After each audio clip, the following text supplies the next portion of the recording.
Jennifer smiled at me. She was known for her smile, yet I thoroughly believe this particular smirk had a certain passion attached to it, uniquely sending a message of deep affection in my direction. Love not only was planted and sprouted, but came to full bloom within the confines of my chubby-chested beating heart. Jennifer was beautiful, long, pale blonde, straight hair, with blue eyes and a bit of ruddy in her cheeks that tempted tweaking. Her lips were full, and her breath, well, I never actually got close enough to tell, but I would assume it was delightful, slightly musky dentine. I was not given to hiding my affections, so I made it clear to a few of my friends concerning my budding devotion for this flower of Olympus. One of them, Gail, decided to make it her mission to create misery in my life. It was a twofold process. Sometimes Gail told me that Jennifer was interested in me and had been inquiring about some of my likes and dislikes. My entire being came to erection.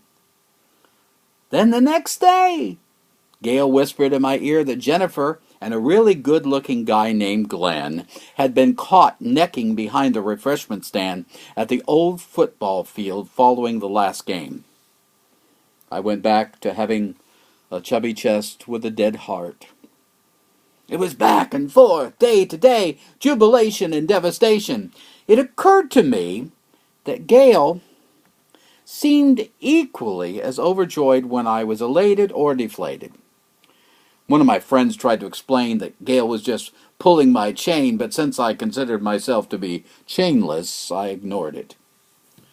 Finally, I decided to solve my own problem and determine the veracity of the rumors by telling Jennifer about my deep-rooted admiration. It was the first of many times in my life that I received the standardized, "You're a really nice guy and a great friend" speech. Why is it that following that proclamation, no one feels nice or friendly?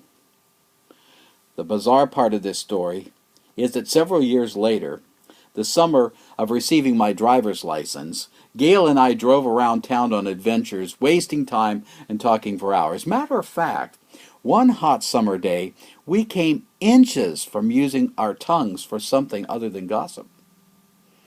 So I will never know if Gail was just a fun-loving girl who thought being mean was cool, or perhaps she was jealous of my affection for the Princess of Central Ohio. Gail brought a storm into my life, but I survived the winds and eventually learned how to sail the seas.